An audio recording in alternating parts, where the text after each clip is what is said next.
One of the many great things about the Alexander Wilson project is the characters. We've got Alex and Becky. There's also another main character called the Announcer, who's a mystery conspiracist.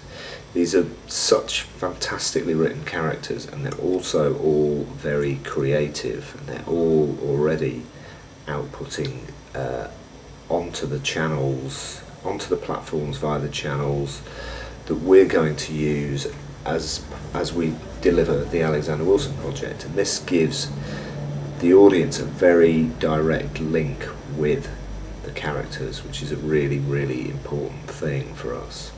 There's another character that's quite important, and it's not a person, it's a town, a city, a world, and it's called Sheerport.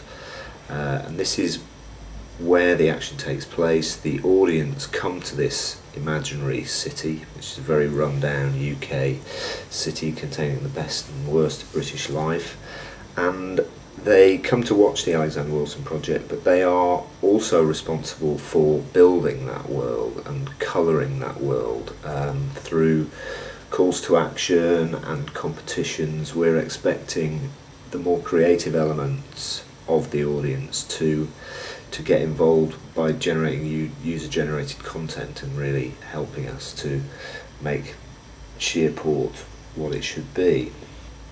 The other thing about the story is there are many more characters, all fantastically well written, all with their own individual story arcs going through time, coming together to an ultimate climax. And I kind of think of the way that we've written it as being similar to the US show The Wire, which is very much like a novel and different from the kind of TV dramas that have been in the past. And this is perfect for the way that we're disseminating the Alexander Wilson project in short media clips, creating a mosaic story that the audience start to put together and makes more sense as time goes on. It's a really great way to draw them in. So on to how we're going to engage the audience. We're going to engage the audience over multiple platforms, but the platforms are largely entry points, access points for the audience to come into the project. There's many different platforms, and then there are also the delivery channels going out. We're using lots of social media. This is where we can listen to the conversations and make note of what people are really interested in about the project. And social media is also a really important way for us to scale our audience up as time goes on.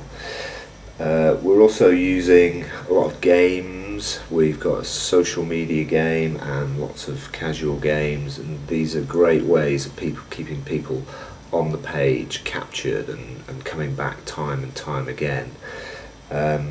For more conventional viewers, we have a public timeline with the intriguing story as it unravels.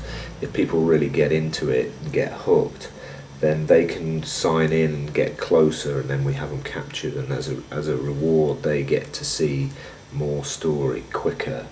And this, I think, these kind of ways of engaging the audience in the modern kind of maelstrom of media culture that we've got, based on a model that's free and everybody can watch it if they want but get more involved if they choose to, is a really solid business model for what we're trying to do.